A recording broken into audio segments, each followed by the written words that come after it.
நரிவேட்டை ஒரு மலையாள ஜானர் படம். போலீஸ் காப்பா நடிச்சிருக்காரு டொவினோ தாமஸ்னா ஒரு டிஃபரெண்டான கதையை தேர்ந்தெடுப்பாரு. இது என்ன பண்ணிருக்காருன்னு சொல்லிட்டு பாக்கலாம்னு சொல்லிட்டு வந்தா உண்மையிலே சொல்றேன், வழக்கம் போலதான் ஒரு வேலை வெட்டி இல்லாதவன் அவனுக்கு ஒரு காதல் வந்துடும். பார்த்தா நீ நல்ல வேலைக்கு போனாதான் காதல் ஜெயிக்குங்கிற சூழ்நிலை இருக்கு. எனக்கு பிடிச்ச வேலையை தான் பார்ப்பேன், காதல் போனாலும் பரவாயில்லங்கிறாப்புல. அப்படி சுச்சுவேஷன் போகுதுன்னா இவர் எஸ்ஐ ஆகணும்னு ஆசைப்படுற ஒரு கான்செப்ட் ரோல் தான் கிடைக்குது. ஸோ அந்த கான்செப்ட் வேண்டாம் வெறுப்பா எடுத்து பண்ணிட்டு இருக்காப்புல. அப்ப பாத்தீங்கன்னா மலைவாழ் மக்கள் தங்கள் நில உரிமைக்காண்டி போராடுறாங்க. அந்த இடத்துல போய் ப்ரொடெஸ்ட் பண்றதுக்காண்டி ப்ரொடெஸ்ட்டை பாதுகாக்கிற மாதிரி அந்த இடத்துக்கு போறாரு. அதுக்கு பின்னாடி என்ன நடந்துச்சுன்னா கதை. இது ஒரு சாதாரண ஒரு தின் லைன் தான். இந்த லைனை எப்படி பிளே பண்ணிருக்கான்னு சொன்னா இன்டர்வல் வர பாத்தீங்கன்னா ஒரு ஆவரேஜான படமா போகுது. மலையாள வாடை ஃபுல்லா அடிக்குது.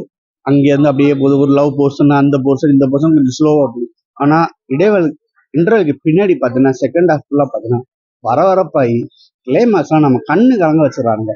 இந்த ப்ரொடக்ஷன் எதுக்கு நடந்துச்சு, அதுல கொல்லப்பட்டவங்கலாம் யாரு, எப்படி கொல்லப்பட்டாங்கன்னு சொல்றத ரிவீல் பண்ணும்போது ஆசம் பண்ணிருக்காங்க. நல்லாவே இருக்குது. மலையாளத்தை தெரிக்கும் அந்த படம். அந்த அளவுக்கு நல்லா பண்ணிருக்காங்க. அதுக்காண்டி இந்த 2018 அந்த மாதிரி போகுமான்னு கேட்டா கண்டிப்பா போகாது. இது ஆவரேஜான ஒரு ஒரு ஆக்ஷன் படம், ஆக்ஷன் டிராமா படம். நல்லா பண்ணிருக்காங்க. போலீஸ்னா எப்படி, போலீஸோடைய வேலை என்ன, கவர்மெண்ட்னா வேலை என்ன. கவர்மெண்ட்டுக்கு எப்பவுமே ப்ரொடெக்ட் பண்றவங்களை பிடிக்காது.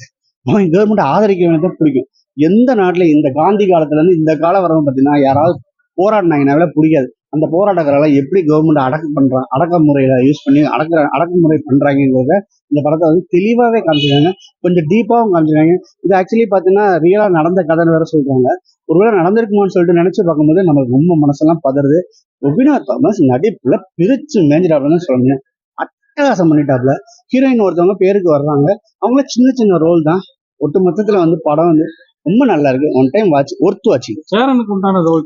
சேரன் சார் வந்திருக்காப்ல, மிரட்டிருக்காப்ல. அவருடைய ரிவீல் பண்ண முடியாது, அந்த அளவுக்கு அருமையான கேரக்டர் பண்ணிருக்காப்ல. அந்த போலீஸாவே வாழ்ந்திருக்காப்ல. நல்லாவே பண்ணிருக்கு. ஆமாம், கண்டிப்பா டிஃபரெண்ட் தெரியுது. ரொம்ப நல்லா ஒர்க் பண்ணிருக்காங்க. அவளுக்கும் டொவினோ தாமஸ்க்கு ஒரு போர்ஷன் நடக்குது பாருங்களேன். ஒரு கன்ஃபெஷன் மாதிரி ஒரு சீன் நடக்கும். அங்கெல்லாம் பாத்தீங்கன்னா நீ பெரியாளா நான் பெரியாளா, நீ பெரியாளா நடிப்புலயே நீ பெரியாளான்னு சொல்லி பிரிச்சிருக்காங்க. ரெண்டு பேரும் சரியான பேலன்ஸ் கொடுக்குறாங்க. அதுதான் நம்ம பாராட்டும். தமிழ்லாம் ஹீரோ வேல்யூ ஜாஸ்தி கொஞ்சம் அமுக்குவாங்க. இதுல அமுக்காம நீயும் ஸ்கோர் பண்ண நானும் ஸ்கோர் பண்றேன்னு சொல்லிட்டு பின்னிருக்காங்க. என்ன சொல்றது, நல்லா பண்ணிருக்காங்க. படம் நல்லா இருக்கு, பார்க்கலாம். என்ன இல்ல, ஒரு சோசியலா பண்ணுவோம். ஒரு போராட்டக்காரங்க நில உரிமைக்காக வேண்டி போராடுறவங்களுக்கு பின்னால பொலிட்டிக்கல் என்ன மாதிரி பேக்ரவுண்ட்ல போலீஸுக்கு ப்ரெஷரைஸ் கொடுக்குறாங்க, அதை எப்படி இவங்க பேஸ் பண்றாங்க, அதுல ஒரு போலீஸ் டிபார்ட்மெண்ட்டுக்கு அகேன்ஸ்டா எப்படி பண்றாங்க. இது ஏனைக்கு ஒரு 20 வருஷத்துக்கு முன்னால் நடந்த கதை மாதிரி தான். இது நல்லா பண்ணியிருக்காங்க. எல்லாருமே நல்லா பண்ணிருக்காங்க. சுராஜி, சேரன் நல்லா பண்ணிருக்காங்க.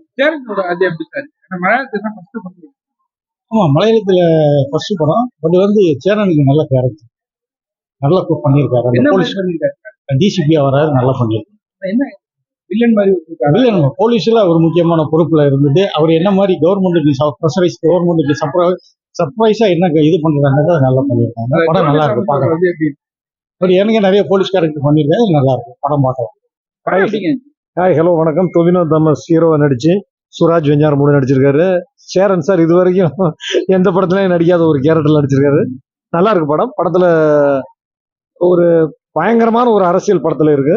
அந்த படம் கண்டிப்பா அது ஏதோ கேரளாவில் நடந்த சம்பவம் போல இருக்கு. அது நடந்த சம்பவமா என்னன்னு தெரியல. உண்மையிலே படம் சிறப்பா இருக்கு. கண்டிப்பா இந்த படம் ஹிட்டு தான். கண்டிப்பா ஹிட்டான படம். டொவினோ தாமஸ் எல்லாம் ஓப்பனிங் அவர் ஒரு நெகட்டிவ் மாதிரியே இருப்பாரு. ஆனா ஒரு நேர்மை, ஒரு கான்ஸ்டபிளா இருந்து அவர் படுற கஷ்டம், ஆதிவாசிகளுக்கும் அவங்களுக்கும் உண்டான ஒரு விஷயம், அதுல போலீஸ் அந்த டிபார்ட்மெண்ட் என்னென்ன இது பண்றாங்க அப்படிங்கிற மாதிரி ஒரு விஷயத்த சொல்லியிருக்காங்க. சிறப்பா இருக்கு. கிளைமேக்ஸ் எல்லாம் அட்டகாசமா கலங்க வச்சிருக்காங்க. நடிச்ச அதாவது இந்த படத்தை மலையாளத்துல பார்த்தாலும் தமிழ்ல பார்த்தாலும் ஒரே ஃபீல் தான். ஏன்னா ரீமேக்குங்கிற டப்பிங்கிற ஒரு ஃபீல் இருக்காது. ஏன்னா நடித்த 3 நடிகர்களும் டொவினோ தாமஸ் ஆகட்டும், சுராஜ் ஆகட்டும், எல்லாருமே ஓன் வாய்ஸ் தான் தமிழ்லையும். அதனால கண்டிப்பா படம் ஹிட். என்ன மாதிரி போலீஸ் இன்வெஸ்டிகேஷன், ஆதிவாசிகளுக்கும் இவங்களுக்கும் உண்டான, ஆதிவாசிகளுக்கும் போலீஸுக்கும் உண்டான ஒரு விஷயம். அதுதான் நல்லா எடுத்துருக்காங்க. காமெடி படம் கிடையாதுங்க. இது ஒரு வாழ்வியல் படம். ஜெய்பீம் சூரரை பொறுத்த மாதிரி இது ஒரு வாழ்வியல் படம். நல்லா இருக்கு. படம் கண்டிப்பா சூப்பர் ஹிட் ஆகுங்கிற நம்பிக்கை இருக்கு. ஆதிவாசி நில உரிமை போராட்டம்